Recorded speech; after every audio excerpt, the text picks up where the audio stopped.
추운 날씨에 이렇게 주의 전에 모여서 예배드리러 오신 여러분들 감사를 드립니다. 오늘은 비유강의 12번째 친구의 떡 간청의 비유에 대해서 같이 말씀을 나누고자 합니다.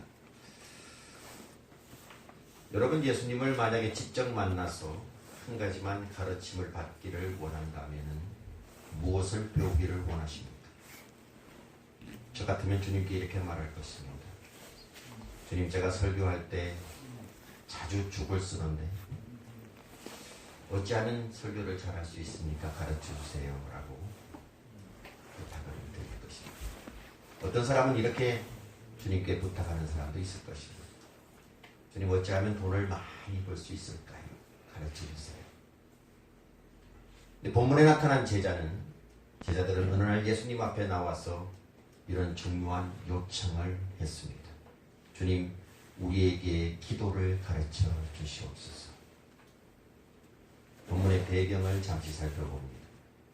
본문의 배경은 이렇습니다.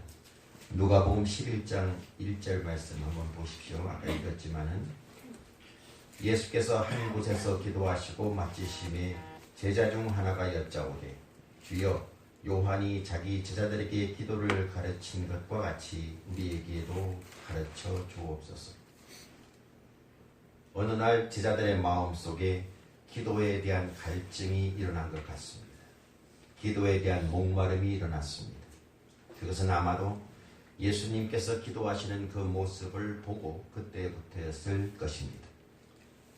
예수님께서 기도를 마치시고 일어나시는 예수님의 얼굴에 비치는 광채, 상상할 수 없는 그 얼굴에 나타난 희열, 그리고 그 신비한 감동, 예수님을 붙들고 있는 거룩한 빛, 이런 것들을 제자들이 보고 나서 나도 우리 주님처럼 기도하고 싶다라는 그런 열망이 마음속에 일어났던 것 같습니다.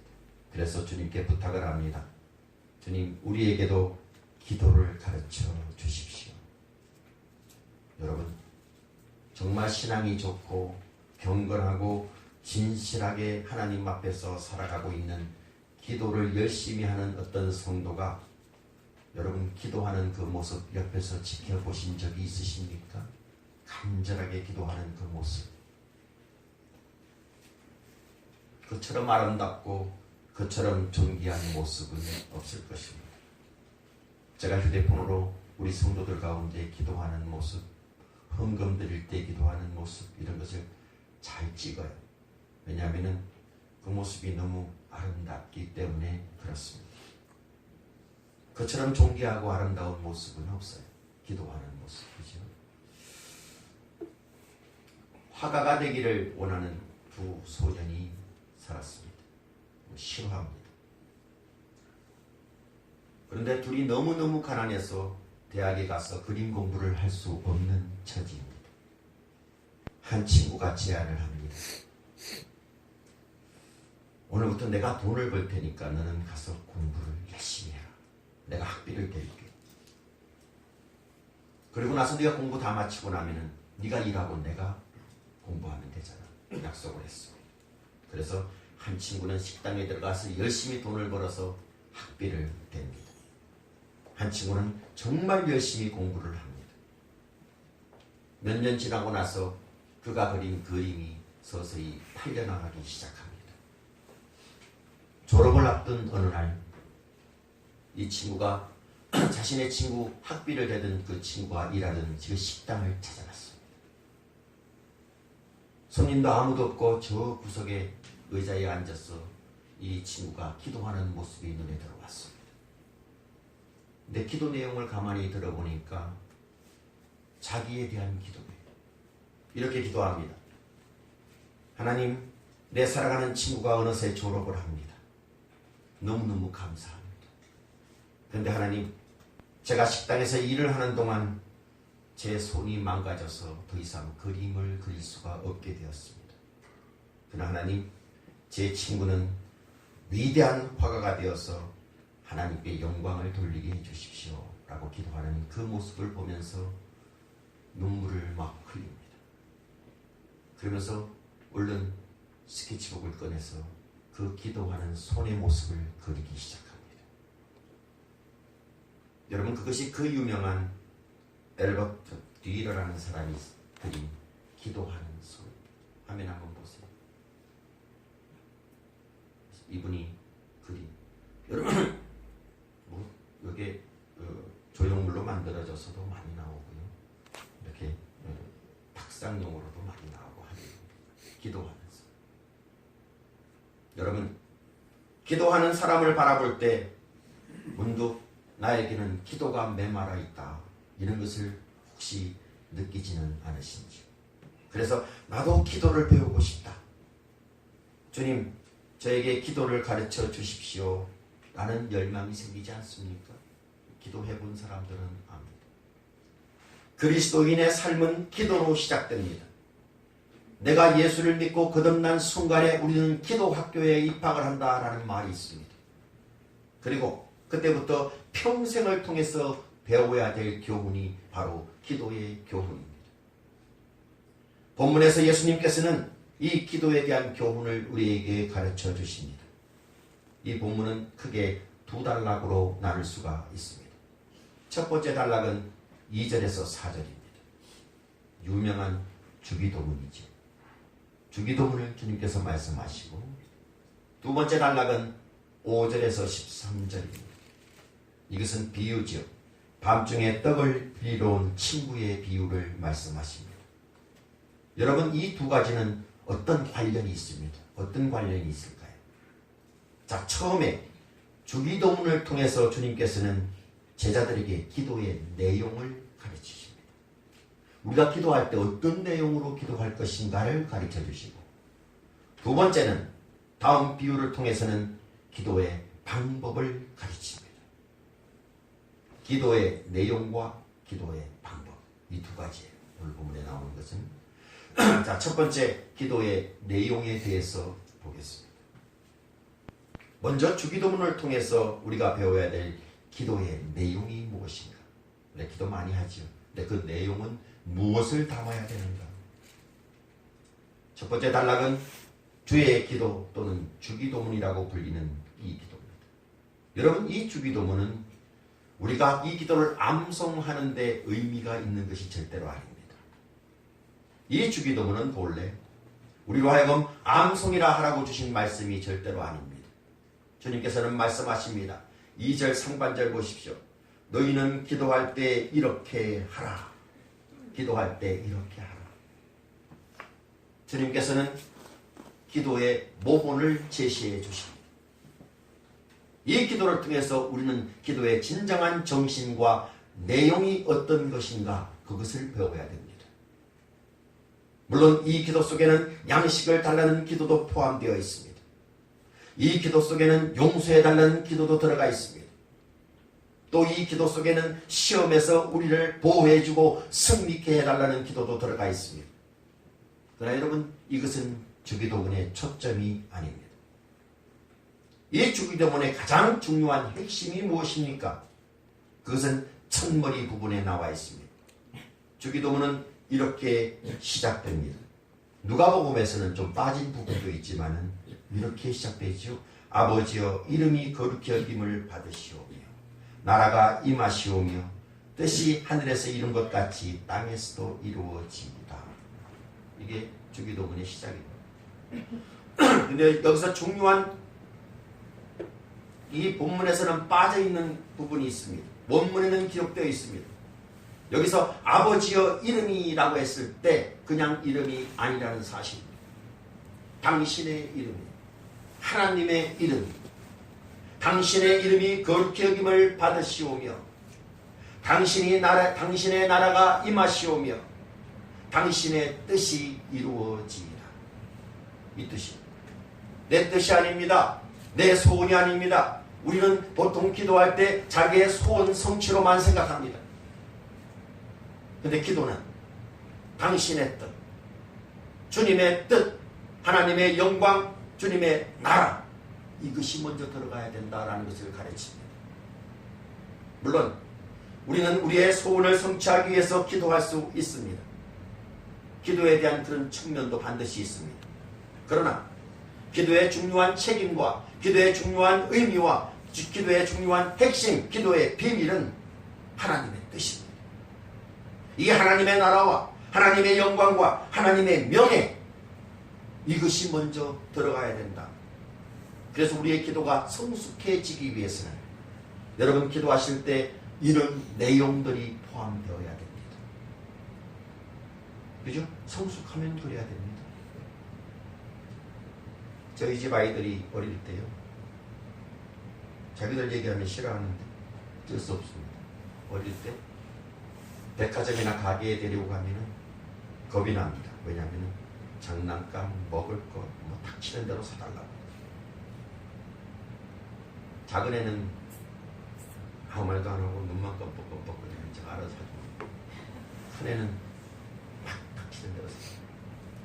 제가 지가 직접 운전하는 자동차도 몇 대를 사줬는지 그때 여유가 있어서 칼을 치면 소리가 나고 불이 번쩍번쩍 나는 칼도 사주고. 그러나 커가면서 달라집니다. 어릴 때는 누구나 그렇습니다. 저도 어릴 때 그랬어요. 좀 컸을 때는 그때부터 제 눈치를 살피기 시작합니다. 내가 어떤 것을 사달라고 하면은 아빠가 사줄까? 이거부터 계산을 합니다. 내가 무엇을 사달라고 그러면 아빠가 기뻐할까? 성숙에 따른 변화지요. 마찬가지입니다. 우리가 그리스도인이 됐을 때 처음에는 닥치는 대로 기도하기 시작합니다. 물론 거기에서부터 시작하십시오. 얼마든지 하십시오. 그런 모습이 어울립니다. 그리고 그때는 응답도 빨리빨리 옵니다. 근데 문제는 그것조차 안 한다는 거죠. 우리의 기도는 점점 성숙해져야 가야 됩니다. 기도의 성숙이라는 것은 우리가 무엇을 위해서 기도해야 될 것인가? 어떤 기도가 하나님 마음을 기쁘시게 해드릴 수 있는가? 하나님이 무엇을 좋아하시는가? 이런 문제를 파악할 때 성숙이 이루어집니다. 신앙생활의 절대적인 관심은 하나님의 뜻을 아는 일입니다. 다시 말씀드립니다. 우리가 신앙생활에서 가장 큰 관심을 두는 것은 하나님의 뜻을 우리가 아는 것이다. 여러분, 어떻게 하나님의 뜻을 알 수 있을까요? 하나님이 무엇을 원하시는지 그것을 어떻게 알 수 있을까요? 답은 한 가지입니다. 성경을 통해서 알 수 있습니다. 성경을 읽게 되면은 우리 하나님의 뜻이 무엇인가를 알게 됩니다. 그래서 성경을 읽는 사람마다 성경에 나타난 그 하나님 아버지의 뜻이 이루어지도록 기도할 수밖에 없고, 여러분, 진정한 성경 공부는 하나님 앞에 무릎을 꿇게 만듭니다. 그리고 참으로 성경 공부를 한 사람은 하나님 앞에 엎드려서 기도할 수밖에 없습니다. 그리고 기도하는 사람마다 더 하나님의 뜻을 알기 위해서 성경을 또 펼치게 되는 겁니다. 하나님의 뜻이 무엇인가? 다른 것 가지고는 알 수가 없어요. 말씀을 통해서 합니다. 우리는 모든 것을 위해서 기도할 수가 있습니다.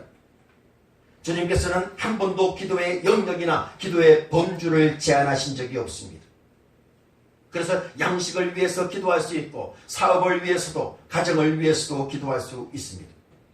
그럼에도 불구하고 내가 먼저 기도해야 될 것, 하나님의 나라입니다.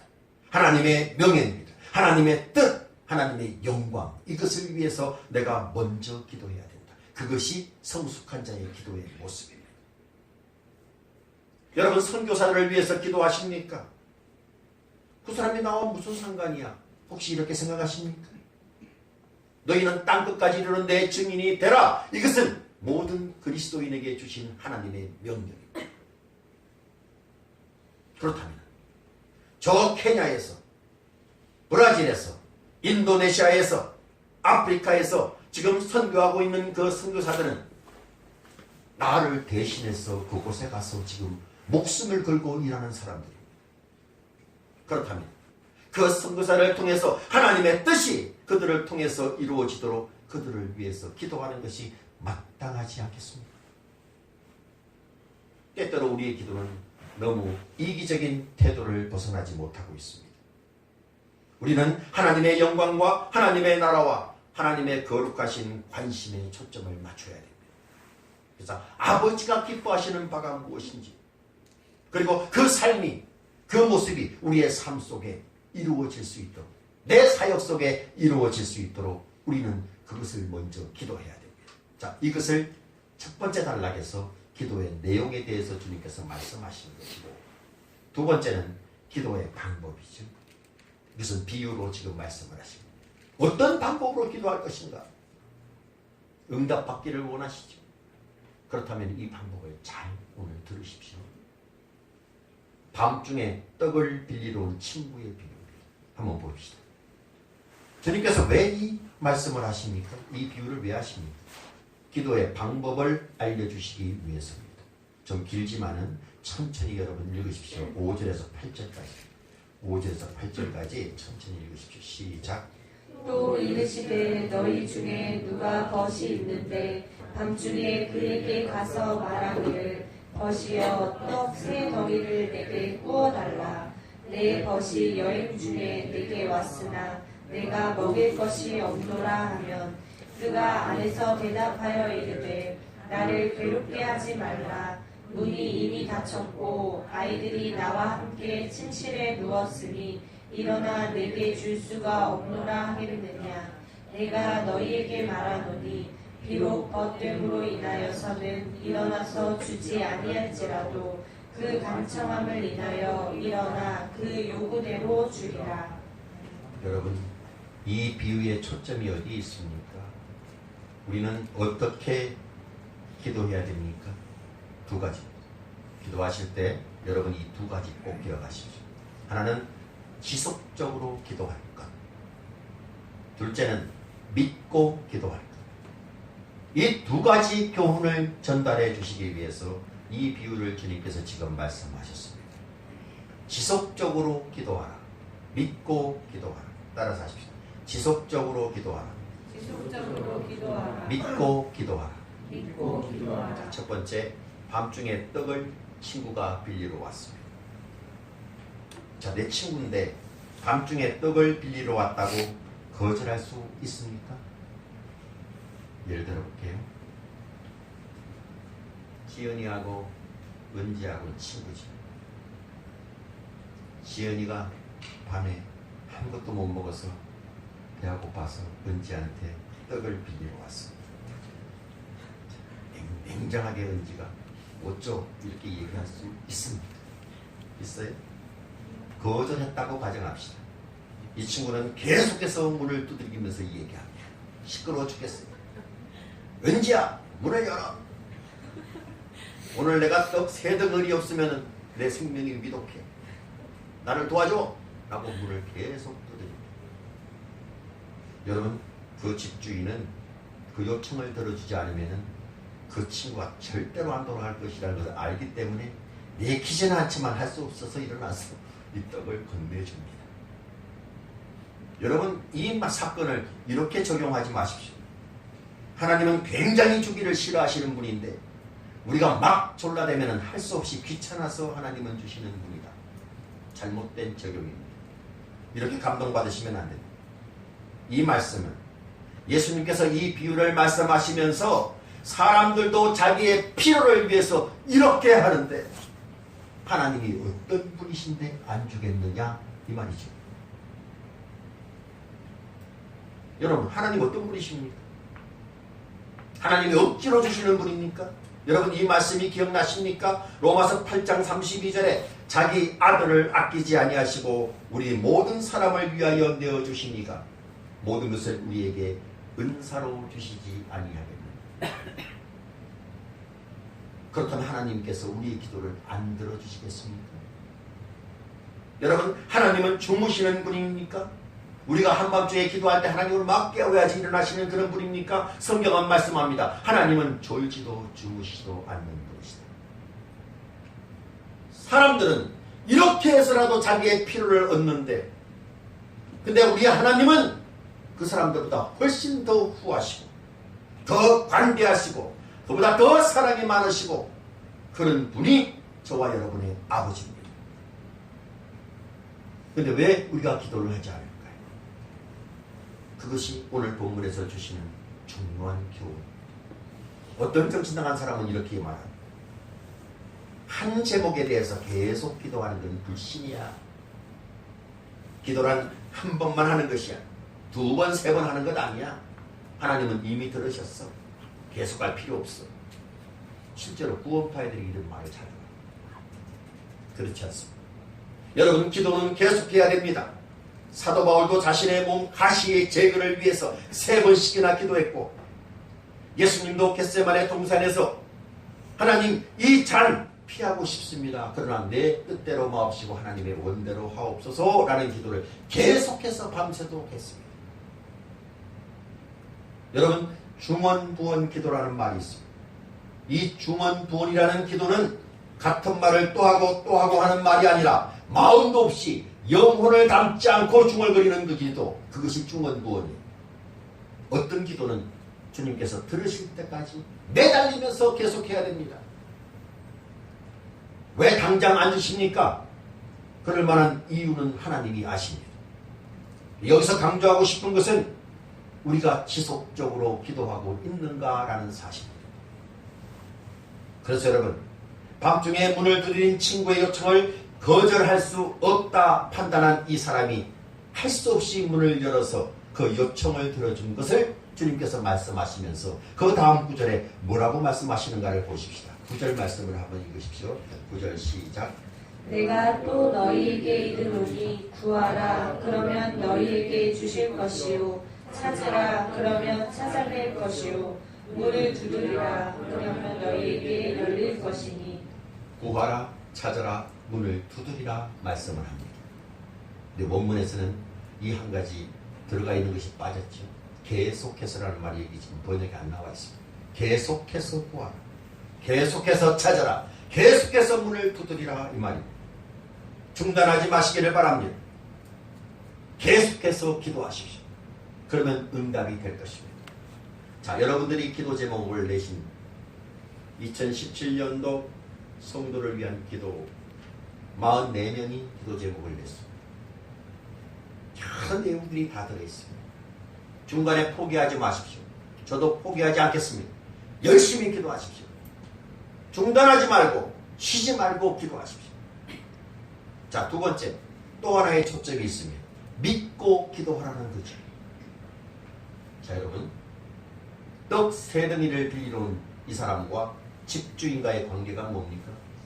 친구이죠. 이 사람이 밤중에 찾아와서 이렇게 떡 달라고 부탁할 수 있는 용기가 어떻게 생겼습니까? 친구이기 때문에. 만약에 지연이가 은지한테 찾아가지 않고 우리 집 3층에 사는 주인아 모르지요? 우리 집 3층 주인한테 찾아가서 문을 때리면서 떡 달라고 못하지요? 못합니다. 한 관계가 없기 때문에. 내가 부탁하면 저 친구는 절대로 거절할 수 없다. 이 친구에 대한 믿음이죠. 그래서 간 겁니다. 이제 본문에서 예수님의 교훈이 계속됩니다. 13절. 자, 13절 읽으십시오. 시작. 너희가 악할지라도 좋은 것을 자식에게 줄 알거든 하물며 너희 하늘 아버지께서 구하는 자에게 성령을 주시지 않겠느냐 하시니라. 자, 친구의 관계에서 아버지와 자식의 관계로 넘어갑니다. 아버지가 자식에게 좋은 것을 줄 알거든. 자식들이 우리에게 많이 달라고 그러죠. 부모에게. 이거 해달라 저거 해달라 말합니다. 걔네들이 무슨 권리로 그렇게 얘기합니까? 걔네들이 무슨 권리가 있다고 조금도 미안해하지 않고 당당하게 와서 이거 해주세요 라고 이야기할 수 있는 그 권리가 뭐가 있습니까? 있어요. 자격이 있죠. 아들이라는 자격, 딸이라는 자격이 있기 때문에 얘기합니다. 친구이기 때문에 부탁하는 것이고 아들이기 때문에 딸이기 때문에 아버지에게 나와서 담대하게 요청하는 것입니다. 요청할 때 자녀들이 얼마나 부모들을 믿습니까? 아빠 나 이거 해줘요. 그 마음속에는 말속에는 해줄 줄 믿어요. 그거 들어가 있습니다. 이 믿음, 이 신뢰 이것을 저버릴 수 없기 때문에 우리들은 부모들은 자식이 해달라는 것 맨 처음에는 안 된다고 그러지만 다 해줍니다. 그렇잖아요? 그 밑바탕에 흐르고 있는 맥락은 믿음입니다. 믿음. 친구를 믿습니다. 그래서 한밤중에 그냥 친구의 문을 두드리는 것입니다. 여러분 얼마나 기도할 때 이 믿음을 바탕에 두고 기도하고 있습니까? 중요한 것은 믿음입니다. 믿고 기도하시기를 바랍니다. 그리고 계속해서 기도하십시오. 언제까지? 응답하실 때까지. 조지 뮬러라고 아시죠? 이 사람의 별명은 평생 5만 번 기도 응답을 받은 사람, 기도의 성자, 이런 별명이 붙어 있습니다. 근데 여러분, 조지 뮬러가 평생을 통해서 가장 시간을 들여서 기도했던 기도 제목이 있습니다. 그것은 어릴 때부터 친하게 지냈던 5명의 친구 영혼 구원을 위해서 기도했습니다. 뮬러는 이 5명의 영혼 구원을 위해서 계속해서 기도했습니다. 1명, 2명 예수를 믿기 시작을 합니다. 근데 끝까지 믿지 않은 친구가 2명 있습니다. 고래신줄 같은 친구가 2이 있습니다. 아무리 기도해도 안 믿는 친구. 이 2명을 위해서 뮬러는 얼마 동안 기도했는지 아십니까? 무려 52년 동안. 이 2명의 친구의 영혼 구원을 놓고 계속해서 기도했습니다. 그래도 안 믿습니다. 뮬러는 이제 노인이 되어서 병석에 눕게 되었습니다. 그리고 서서히 자기 인생의 마지막이 가까워온다는 것을 알았습니다. 어느 날 뮬러는 힘을 다해서 주변 사람들에게 이런 부탁을 합니다. 내가 오늘 우리 교회에 말씀을 전할 수 있는 특권을 주십시오. 그래서 뮬러는 최후의 설교를 했다고 합니다. 그가 마지막 설교를 하는 그날 한 친구가 와서 목사님의 설교 메시지를 듣고 예수를 믿게 되었습니다. 나머지 1명이 죽어도 합니다. 뮬러가 세상을 떠났습니다. 그때까지 예수를 안 믿고 있었던 그 친구는 친구의 죽음 소식을 들었습니다. 그리고 그 친구가 내 구원을 위해서 52년 동안 기도했다는 소식도 들었습니다. 그리고 나서 뮬러가 죽던 바로 그 해에 이 친구는 결국에 예수를 믿게 되었다고 합니다. 믿고 나서 이 친구는 전 영국을 돌아다니면서 이런 간증을 합니다. 뮬러 목사님의 기도는 다 응답이 되었습니다. 그리고 저는 그의 최후의 응답입니다. 여러분, 저는 여러분에게 겸손하게 그리고 확신 있게 이렇게 선포합니다. 여러분의 기도는 다 응답됩니다. 이렇게 얘기하면 꼭 마음속에 직접 질문 안 하고 품는 질문이 있습니다. 어떤 사람이 그럽니다. 근데 왜 내 기도는 아직도 응답되지 않습니까? 많은 경우에 하나님이 기다리게 하십니다. 그 이유가 무엇일까요? 여러 가지가 있지만은 그 중에 하나는 하나님이 우리에게 지속적인 삶을 살게 하기 위해서 때로는 기다리게 만들어 놓으십니다. 여러분, 기도 응답의 3가지 아시죠? Yes, waiting, no. 즉시 응답. 그 다음에 기다리게 하는 것. 하나는 안 돼. 기다리라는 것도 하나님의 응답인 것을 기억하십시오. 그것도 응답입니다. 더 나아가서 이런 것도 있습니다. 안 돼. 안 주시는 것도 있어요. 왜냐하면 안 주시는 것이 훨씬 더 좋은 결과가 있기 때문에 하나님은 안 주시는 거예요. 저도 제가 기도했던 많은 것들 그 중에 응답 안 된 것이 지금 생각하면 얼마나 감사한지 모릅니다. 자, 여러분, 엄마가 부엌에서 칼을 가지고 요리를 하는데 정원이만한 조그만 아이가 엄마 나 칼 가지고 놀게 칼 줘. 그러면 시퍼런 칼을 가지고 놀라고 줄 엄마가 있겠습니까? 우리는 한치 앞고 아치 앞을 내다보지 못하는 사람들이에요. 돈에 대한 가치관, 물질관도 제대로 형성이 안 된 사람에게 물질의 축복을 하나님이 주실 리가 없지요. 왜냐하면 돈을 주면 하나님과 더 멀리 도망가기 때문에, 방탕의 길을 걸어가기 때문에 안 주시는 겁니다. 그리고 많은 경우에 내 소원대로 안 이루어주게 하시니까 하나님 그것을 감사하게 생각하는 눈으로 바라보십시오.